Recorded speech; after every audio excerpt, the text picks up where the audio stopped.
अगर नागरिक हो तो पहले ये साबित करो कि तुम नागरिक हो। मैं ये पूछना चाहता हूं, अगर हम यहाँ के नागरिक नहीं है तो तुमने हमारे वोट को लिया कैसे? तुम हमारे वोट से पार्लियामेंट तक पहुंचे कैसे? सबसे पहले तुम पार्लियामेंट की कुर्सी को छोड़ो, पार्लियामेंट से बाहर आओ, उसके बाद बात होगी। क्यों नहीं पूछा जाता? ये बात हमें समझनी होगी।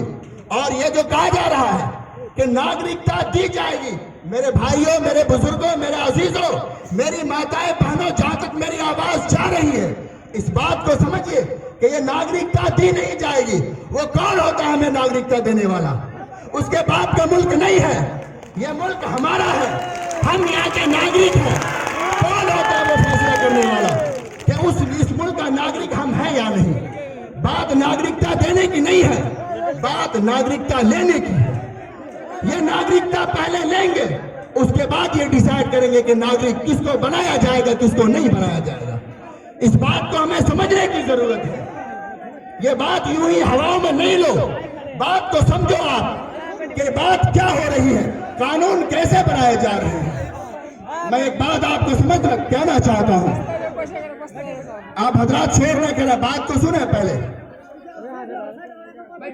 आप लोगों के लिए जो ये मंच सजाया गया है और जो लोग आए हैं, और खुसूसन पप्पू यादव जी जो यहाँ आ रहे हैं, उनका आप ये नहीं समझे कि आप यहाँ आकर उन पर एहसान कर रहे हैं। उनका एहसान है कि उन्होंने आपके लिए अपना कीमती वक्त निकाला। आप उनको समझे, आप हजरात खामोशी से बैठे हैं। मैं एक बात कहना चाहता हूँ, आप सुने जरा सा। इस मुल्क में जो ये कानून लाया गया है, इस कानून के तहत होगा क्या? आप जरा खामोशी के साथ मेरी बात को सुने। सबसे पहले हमसे और आपसे कहा जाएगा कि यहाँ के नागरिक हो, आप यहाँ के शहरी हैं, यह साबित कीजिए। और साबित करने के लिए, साबित यहाँ के नागरिक होने के लिए जिन कागजात की, जिन पेपरों की जरूरत है, वो आपका वोटर आई कार्ड नहीं है। वो पेपर आपका वोटर आई कार्ड नहीं है, आधार कार्ड नहीं है, पैन कार्ड नहीं है, पासपोर्ट नहीं है। ये सारी चीज नागरिकता साबित करने के लिए नहीं है। ये बात मैं नहीं कह रहा, बल्कि इस मुल्क के जो गृह मंत्री है वो ये बात कह चुके हैं कि नागरिकता को साबित करने के लिए Aadhaar card, passport, PAN card, driving licence, ये पेपर काफी नहीं होंगे, इनसे आपकी नागरिकता साबित नहीं होगी। आप जरा सोचें, आपने जिसको वोट दिया है, वोट के लिए आपका आधार कार्ड काफी था, वोटर आई कार्ड काफी था, आपका पैन कार्ड काफी था, ड्राइविंग लाइसेंस काफी था कि आप वहां जाकर के मतदान करें। उनको ये पावर जो आपने जो दिया है, ये अथॉरिटी जो आपके जरिए से और हमारे जरिए से उनको मिली है, वो अथॉरिटी मिलने के लिए वोटर आई कार्ड काफी था। तो फिर हमें यहाँ का नागरिक होने के लिए वोटर आई कार्ड काफी क्यों नहीं होगा? वो ये जानते हैं, वो ये समझ रहे हैं। हमें यहाँ नागरिक, यहाँ का नागरिक होने के लिए हमारा आधार कार्ड काफी क्यों नहीं होगा? जिस आधार कार्ड को बनाने के लिए हुकूमत ने सैकड़ों करोड़ खर्चा किया, हम और आप रात दिन लाइन में लग करके हमने सबने आधार कार्ड अपना बनाया। तो अगर वो काफी नहीं है तो फिर इतना पैसा इसमें खर्चा क्यों किया? जब उसकी जरूरत नहीं है, वो अहमियत ही नहीं उसकी कोई, तो फिर ये बिला वजह की चीज करने की क्या जरूरत थी? मैं यहां पर आप हजरात से एक बात कहना चाहता हूं, यकीनन आपके बीच में भी बहुत से ऐसे लोग होंगे, आपके इलाके में जब बाढ़ आता है, जब सैलाब आता है, तो कितने लोग ऐसे हैं जिनके मकानात, जिनकी दुकानें, मकानें, सारी चीज पानी के नजर हो जाता है। जब वो सैलाब आता है तो उस वक्त अपनी जान आप बचाते हैं या अपनी प्रॉपर्टी के पेपर को बचाते हैं? बताएं आप सबसे पहले अपनी जान को बचाएंगे। हर आदमी अपनी जान की हिफाजत करता है। जब उनसे पूछा जाएगा कि आप अपने दादा परदादा के जमीन के कागजात को यहां पर ला करके दीजिए, तो वो शख्स क्या ला कर देगा? कुछ नहीं दे सकता।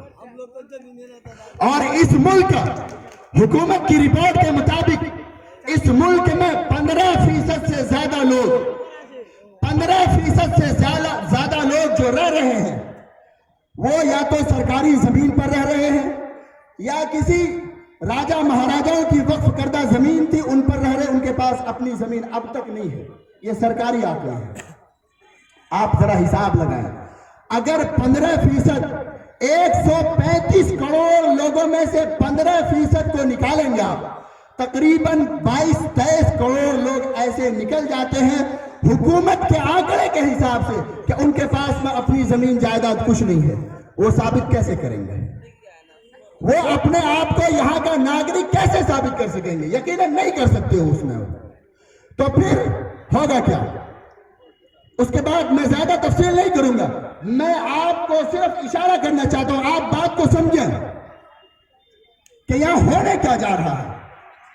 हुकूमत ये समझती है कि यहां इस कानून के तहत जो दलितों को, जो नीचे क्लास के जो लोग हैं, SC ST OBC, ये शेड्यूल कास्ट के जितने लोग हैं, इनको संविधान में जो आरक्षण मिला हुआ है, इनको जो खास रियायत दी गई है, जब इनसे इनका नागरिकता ही हम खत्म कर देंगे, ये यहाँ के नागरिक ही नहीं होंगे, तो फिर कौन सा आरक्षण और कौन सा रिजर्वेशन?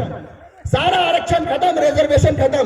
उसके बाद आप आरक्षण की बात नहीं करेंगे, आप रिजर्वेशन की बात नहीं करेंगे, आप तो कहेंगे भाई हमें कम से कम यहाँ की शहरियत दे दो। पहले आप शहरियत की बात करेंगे, यहाँ के नागरिक होने की बात करेंगे, फिर आप ये नहीं करेंगे कि हमारे बच्चों के लिए स्कूल क्यों नहीं है, हमें रोजगार क्यों नहीं है, मुल्क की GDP इतनी गिर क्यों गई। आप ये सवाल नहीं करेंगे, क्योंकि आपके पास में इन सवाल करने का कोई मतलब नहीं होगा, आपके पास फुर्सत ही नहीं होगा, आप ये सोच भी नहीं सकेंगे। आप तो कहेंगे बस किसी तरह से हमें यहाँ की शहरियत मिल जाए। आपका सारा कुव्वत, सारा रुपया पैसा इसमें लग जाएगा। आपको अंदाजा है कि इस वक्त सिर्फ एक स्टेट में, आसाम में जो NRC हुआ, हुकूमत के 1600 करोड़ खर्चे हुए, लेकिन आपको पता है कि पब्लिक का कितना पैसा खर्चा हुआ? वहां पर एक आदमी का डॉक्यूमेंट सारा अरेंज करने में, बनाने में, जमा करने में जो सबसे कम खर्चा आया है पर हेड, वो है 15,000 रुपए। 15,000 से लेकर के 2.5 लाख रुपए तक खर्चा आया एक आदमी का डॉक्यूमेंट्स बनाने में। आप जरा सोचें कि सारे काम धंधे छोड़ छाड़ करके क्या हम फिर से लाइन में लगेंगे? हम फिर से लाइन में लगने जा रहे हैं। क्या आप इसके लिए तैयार हैं? क्या आप इसके लिए तैयार हैं? नहीं है ना? तो फिर तैयार हो जाओ इस हुकूमत से टकराने के लिए और उन्हें बता दो कि हम उनकी औलाद हैं जिसकी हुकूमत में सूरज गुरूब नहीं होता था, लेकिन हमने उसको भी इस मुल्क से 7 समंदर पार भेज दिया है। तुम किससे मूली हो? हम तुमसे भी टकराएंगे और तुम्हारा भी यकीनन कोई वही हशर होने वाला होगा। या तो उससे पहले सबक सीख लो, उससे पहले होश में आ जाओ। मैं अपनी बात बहुत ज्यादा लंबी गुफ्तगू नहीं करूंगा। मैं अपनी बात इन्हीं चंद कलिमात के साथ खत्म करूंगा और मैं एक अशार के जरिए अपनी बात खत्म करूंगा कि आसमां जल्दी जमीन पर नहीं आने वाला, आसमां जल्दी जमीन पर नहीं आने वाला, अब कोई और पैगंबर नहीं आने वाला। प्यास कहती है कि रेत निचोड़ी जाए, प्यास कहती है कि रेत निचोड़ी जाए, अपने हिस्से में समंदर नहीं आने वाला। तू पुकारेगा तो सियाने हरम आएंगे, पर उड़ाते हुए नुसरत के अलम आएंगे। अब अबाबिलों के मानिंद हम आएंगे। ये अलग बात है कि तादाद में कम आएंगे, ये अलग बात है कि तादाद में कम आएंगे। शुक्रिया।